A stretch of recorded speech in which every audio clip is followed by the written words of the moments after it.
आज आपण शिकूया वर्ग 7वीचा विज्ञान विषय आणि पाठ बघूया आपण 9वा. त्यातला आपण आज बघणार आहोत भाग पहिला. पाठाचं नाव आहे उष्णतेचे प्रारण. तर विद्यार्थी मित्र हो, आपण यापूर्वी उष्णतेचे वहन आणि अभिसरण कसं होतं ते आपल्याला माहीतच आहे. आधीचा जो पाठ होता त्यात आपण ते पाहिलेलं आहे. तर आता आपण बघूया की आता उष्णतेचे प्रारण म्हणजे काय ते आपण समजून घेऊया. तर विद्यार्थी मित्र हो, आपल्याला उष्णता ही ऊर्जा आहे आणि उष्णता आपल्याला कोणत्या गोष्टीपासून मिळते तर उष्णता आपल्याला ही सूर्यापासून मिळते. म्हणजेच आपल्याला सूर्यापासून प्रकाशही मिळतो आणि उष्णताही मिळते. बघा विद्यार्थी मित्र हो, आपल्याला जे चित्र दिसत आहे त्या चित्रामध्ये बघा शेकोटी पेटलेली आहे, बरोबर आहे. म्हणजेच काय आहे तर ते शेकोटी सुद्धा काय आहे, त्यापासून आपल्याला उष्णता मिळते आहे. म्हणजेच कोणतेही माध्यम नसताना होणाऱ्या उष्णतेच्या संक्रमणास आपण काय म्हणतो, प्रारण म्हणतो. म्हणजेच उष्णता ही ऊर्जा आहे, यावरून हे सिद्ध झालेलं आहे. आता बघा ही गोष्ट आपण एका प्रयोगाद्वारे बघूया. आपण आता प्रयोग करणार आहोत एका मेणबत्तीचा करणार आहोत, है ना. तर आता बघा आपण ती मेणबत्ती एक घेऊया. बघा चित्र दिसतंय आपल्या याच्यामध्ये आणि या चित्रामध्ये आपल्याला एक मेणबत्ती पेटवलेली दिसते आहे. आता ती पेटवलेली मेणबत्ती आपल्याला उभी करून ठेवायची आहे आणि त्यावरून आपण बघूया की उष्णतेचे प्रारण जे आहे ते कसं होत आहे. ठीक आहे. बघा तर विद्यार्थी मित्र हो, हा प्रयोग आपण घरी सुद्धा करू शकतो. एक मेणबत्ती घ्यायची, ती पेटवायची आणि ती पेटवलेल्या मेणबत्ती समोर आपले दोन्ही पण तळहात त्यासमोर धरायचे आपल्याला. आणि धरल्यानंतर एक 5 मिनिटांनंतर आपल्याला त्यावरून काय जाणवतं आहे हे आपल्याला सांगायचं आहे. तर बघा विद्यार्थी मित्र हो, तुम्हाला आता त्याच्यावरून काय जाणवतं आहे तर त्या मेणबत्ती जवळ म्हणजे दोन्ही तळहात नेल्यानंतर तुम्हाला काय जाणवत आहे की आपले हात हे गरम झाल्याचे आपल्याला जाणवतात ते, बरोबर आहे. आता बघा हिवाळ्यामध्ये सुद्धा काय असतं, थंडी असते. मग त्या थंडीच्या वेळेला आपण काय करतो, शेकोटी पेटवतो किंवा बाहेर आपलं कोवळं ऊन पडलेलं असतं, ते कोवळ्या उन्हात आपण उभं राहतो. मग त्यामुळे काय होतं की आपल्याला थोडीशी उष्णता मिळते आणि त्या उन्हामुळे आपलं अंग सुद्धा कसं होतं, गरम होतं. म्हणजेच काय की शेकोटीमुळे सुद्धा किंवा उन्हामुळे सुद्धा आपल्याला उष्णता मिळते, बरोबर आहे. आता बघा असंच तुम्ही जेव्हा शेकोटीजवळ किंवा सकाळी कोवळ्या उन्हामध्ये तुम्ही उभं राहता त्यावेळेला आपलं शरीर हे आपल्याला गरम झाल्याचं जाणवतं, बरोबर आहे. म्हणजेच काय होतं की सूर्यापासून आपल्याला काय मिळते तर उष्णता मिळते, प्रकाशही मिळतो. बघा पुढे आता आपण हे चित्र बघतो आहे तर सूर्य हा आपल्यापासून कसा आहे, लाखो किलोमीटर अंतरावर आहे आणि हे सूर्य आणि पृथ्वी या दरम्यान काय नाही आहे तर हवा सुद्धा नाही आहे. आणि हा जो थर आहे हवेचा, हा केवळ कसा आहे पृथ्वी लगतच फक्त आहे.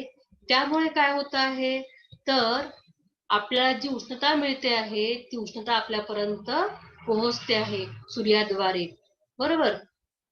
म्हणूनच अशा प्रकारे कोणतेही माध्यम नसताना होणाऱ्या उष्णतेच्या संक्रमणास आपण काय म्हणतो, प्रारण म्हणतो. तर बघा विद्यार्थी मित्र हो, आपल्या चित्र दिसून याच्यामध्ये है ना, शेकोटी दिसते आहे, ऊन तापलेलं दिसत आहे याच्यामध्ये. आणि शिवाय आपल्याला या उन्हामुळे सूर्यापासून आपल्याला प्रकाश मिळतो, उष्णता मिळते, हे सुद्धा आता सिद्ध झालेलं आहे. म्हणून यावर आपण काय म्हणतो आहे तर उष्णतेचे प्रारण त्याला आपण असं म्हणतो आहे. ठीक आहे. आता बघा आता आपण बघितलेलं आहे प्रारण म्हणजे काय बघितलेलं आहे.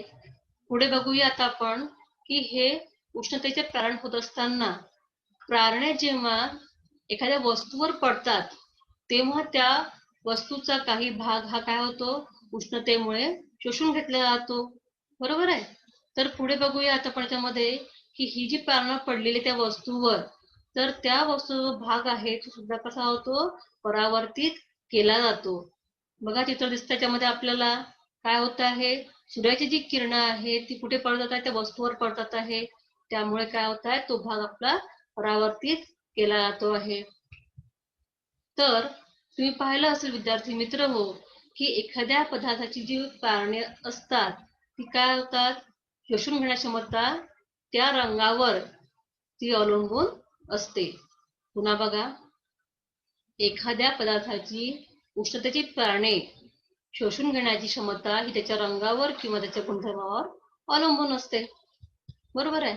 आता हे बघण्याकरता आपण काय करूया, एक आपल्याला प्रयोग करायचा आहे आणि तो प्रयोग आपण पुढच्या भागामध्ये बघूया.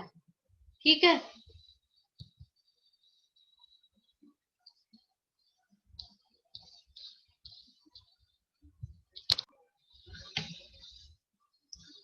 विद्यार्थी मित्र हो, यापूर्वी आपण पाठ 9 उष्णतेचे प्रारणचा भाग पहिला पाहिला होता. आता आपण बघूया भाग दुसरा. यामध्ये आपल्याला पाहायचा आहे एक प्रयोग, तो आपण बघूया. आता बघा, आपला जो प्रयोग बघायचा आहे त्याकरता आपल्याला लागणारे जे साहित्य आहे ते आपल्याला काय घ्यायचं आहे ते आपण या चित्रामध्ये बघूया. बघा, आपल्याला घ्यायचे आहे 2 अल्युमिनियमचे डबे. आणि आता बघा, आपलं चित्र दिसतंय, त्यामध्ये आपल्याला या चित्रामध्ये बघा आपल्याला 2 डबे दिसत आहे अल्युमिनियमचे घेतलेले. तसंच आपल्याला 2 सुद्धा काचेचे ग्लास घ्यायचे आहे. त्यानंतर एक काळा रंग आपल्याला घ्यायचा आहे. त्यानंतर थोडं पाणी पण घ्यायचं आहे. आणि आपल्याला जे तापमान मोजायचं आहे त्याकरता आपल्याला घ्यायचं आहे तापमापी. बघा, आपल्याला या चित्रामध्ये पुन्हा जे दिसतं आहे ते तुम्ही इथं सगळं व्यवस्थित बघायचं आहे. आपल्याला लागणारं साहित्य आहे. आणि हा प्रयोग आपण घरी सुद्धा करू शकतो. पुन्हा बघा एकदा, अल्युमिनियमचे 2 सारखे डबे, काचेचे 2 ग्लास, त्यानंतर थोडं पाणी, काळा रंग आणि तापमापी आपण हे घेतलेलं आहे साहित्य, या प्रयोगाकरता लागणारं साहित्य. आता आपण बघूया की आपल्या प्रयोगामध्ये काय करायचं आहे. तर बघा, या 2 डब्यापैकी आपल्याला काय करायचं आहे की एक डबा घ्यायचा आहे. त्या डब्याला आपल्याला बाहेरून काळा रंग द्यायचा आहे. चित्र दिसतंय तुम्हाला, पहिल्या डब्याला यांनी काळा रंग पेंट केलेला आहे आणि तो डबा आपल्याला वाळवायला उन्हामध्ये बाहेर ठेवायचा आहे. पण मात्र दुसरा जो डबा आपल्याला दिसतो आहे तो आपल्याला रंगवायचा नाही आहे, तो आपल्याला तो तसाच ठेवायचा आहे. ठीक आहे. आता बघा, आता या दोन्ही डब्यामध्ये आपण काय करणार आहोत की काचेचे जे 2 ग्लास आहे त्यामध्ये आपण काय घेतलेलं आहे, पाणी घेतलेलं आहे. आणि दोन्ही ग्लास, ते पाण्याने भरलेले ग्लास दोन्ही आपण त्या डब्यामध्ये ठेवणार आहोत. आणि मग ते ग्लास ठेवल्यानंतर त्यामध्ये आपण दोन्ही डब्यांना झाकण लावणार आहोत. झाकण लावल्यानंतर ते दोन्ही डबे, बघा झाकण लावलेले आहे, दिसलाय तुम्हाला. पण या डब्याच्या आतमध्ये आपण काय ठेवलेलं आहे, तर काचेचे ग्लास ठेवलेले आहे, त्यात पाणी भरलेलं आहे आपण. नंतर मग आपण काय केलेलं आहे, दोन्ही डब्यांना या झाकण लावलेले आहे. आणि आता हे झाकणवाले डबे आपण काय करणार आहोत, उन्हामध्ये बाहेर ठेवणार आहोत. दिसतं चित्रामध्ये तुम्हाला. बघा काय केलंय त्यांनी, दोन्ही पण डबे काय केलं आहे, बाहेर त्यांनी ते उन्हामध्ये नेऊन ठेवलेले आहे. आता बघा, आपल्याला या चित्रामधून काय दिसतं आहे, तर या दोन्ही डब्यांचं आपल्याला करायचं आहे निरीक्षण. का बरं, तर आपण हे दोन्ही डबे उन्हामध्ये ठेवल्यानंतर या डब्यामध्ये आतमध्ये आपण जे ग्लास ठेवलेले आहे पाणी भरून, तर जे टेम्परेचर आहे म्हणजे तापमान जे आहे ते आपल्याला तापमापीने मोजायचं आहे.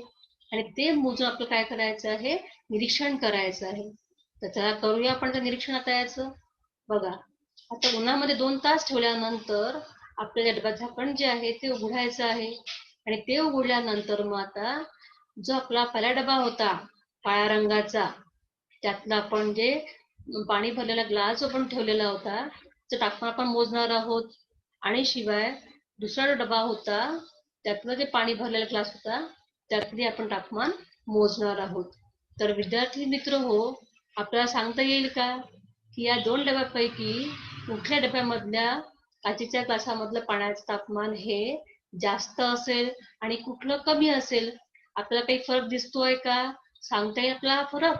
तर बघा, या दोन्ही ग्लासामधलं पाण्यात तापमान जे आहे ते कसं होणार आहे? वेगवेगळं राहणार आहे. दिसते चित्र आपल्याला त्याच्यामध्ये? काय केलंय बघा, आपण काचेचे ग्लास जे पाण्याने भरलेले होते ते आपण बाहेर काढलेले आहे आणि त्या बाहेर काढलेल्या ग्लासामध्ये पाण्यामध्ये आपण काय ठेवलेली आहे? तापमापी ठेवलेली आहे. म्हणजे आपल्याला त्या पाण्यात तापमान जे आहे ते आपल्याला निरीक्षण करून मोजायचं आहे. तर मोजूया, तर मग बघूया आपण काय दिसतंय ते. तर बघा, आपल्याला काळा डबा आपण जो रंगवला होता काळ्या पेंटनी, त्यामधल्या पाण्यात तापमान जे होतं ते कसं होणार आहे? जास्त राहणार आहे. आणि पहिला आपला जो डबा होता नुसता अल्युमिनियमचा, त्याला पण रंग मारलेला नव्हता, त्यामधल्या पाण्यात तापमान जे आहे ते अतिशय कमी आहे. पण मात्र जो आपला दुसरा डबा होता काळ्या रंगाला दिसतोय ना आपल्या चित्रामध्ये, तर त्या काळ्या रंगाच्या डब्यामधल्या पाण्यात तापमान जे आहे ते सर्वात अधिक राहणार आहे. कारण काय? तर यावरून सिद्ध काय होत आहे? तर बघा, या काळ्या रंगाच्या डब्यामधलं पाण्यात तापमान जे आहे ते अतिशय जास्त दिसतं आपल्याला. पाणी खूप गरम झालेलं आहे ते. म्हणजेच काय? तर या प्रयोगावर सिद्ध काय होत आहे? तर काळा रंग हा तापमान जे असतं उष्णता अधिक शोषून घेतो. म्हणजेच काय? अधिक गडद रंग किंवा डार्क रंग हे जे असतात ते नेहमी उष्णता हे खेचून घेतात. म्हणून बघा, जेव्हा उन्हाळा असतो ते आपल्याला आपले आई बाबा सांगतात की अरे, उन्हात जाताना काळ्या रंगाचे कपडे घालायचे नसतात. कारण काय?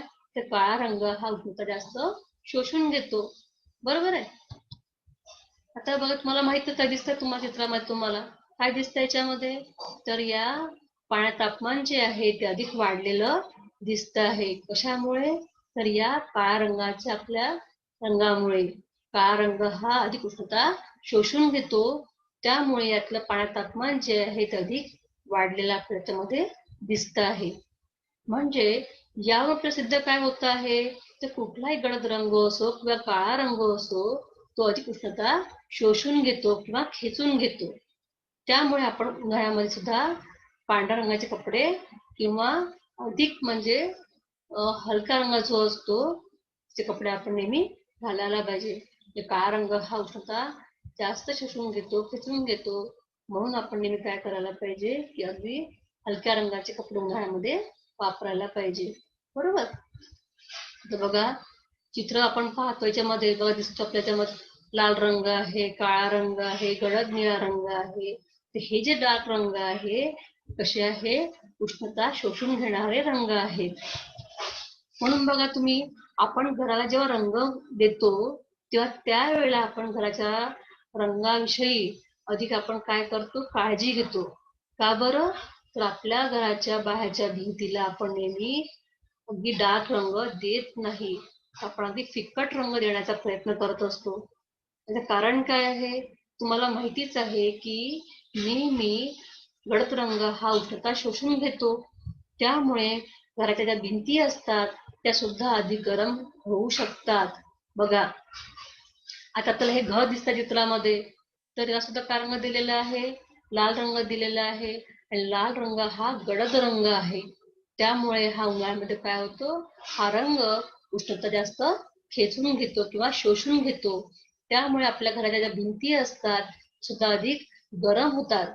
आणि त्या भिंती गरम झाल्यामुळे आपल्या घरात तापमान जे असतं ते अधिक वाढल्यासारखं आपल्याला वाटतं, है ना? बघा, आपल्याला त्यांनी सांगितलेलं तेच आहे जे तुम्हाला मी आता आधी बोलली होती. बरोबर आहे? म्हणजेच काय मुलांनो, की निसर्गातील अनेक वस्तू, उदाहरणार्थ झाडे, दगडगोटे, रस्ते आणि डोंगर, इतर बघताय तुम्ही? पहा, झाडे दिसतात त्याच्यामध्ये आपल्याला, दगडगोटे आहे, रस्ते आहे, डोंगर आहे, है ना? तर या ज्या सगळ्या आपल्याला वस्तू याच्यावर दिसून राहिलेल्या आहेत, या प्राण्यांचा वापर करून रात्रीच्या वेळेला आजूबाजूचा परिसर दिसू शकेल असं आपल्या कॅमेऱ्यांनी विकसित केलेला आहे. तर आपली ही विज्ञानाची किमया आहे. बरोबर आहे. तर अशा या कॅमेऱ्याचा वापर करून आपण आजच्या वेळी सुद्धा पृथ्वीच्या हालचालीवर लक्ष ठेवू शकतो. आता हाच कॅमेराचा वापर करून आपण काय करू शकतो, बघा चित्र आपल्याला दिसतं याच्यामध्ये है ना, शत्रूंच्या हालचालीवर आपण लक्ष ठेवू शकतो. तर विद्यार्थी मित्र हो, आता या पुढचा भाग जो आहे हा आपण पाठ तिसऱ्या भागामध्ये पाहणारच आहोत. पुन्हा यामध्ये आपण काय करणार आहोत, प्रयोग पाहणार आहोत पुन्हा आपण याच्यामध्ये. तर विद्यार्थी मित्र हो, पाठाचं वाचन करायचं आणि पाठाचं वाचन करून प्रश्नांची सुद्धा उत्तरं जी असतात ती आपल्या पुस्तकातून शोधून मला वहीमध्ये लिहायची आहे. ठीक आहे.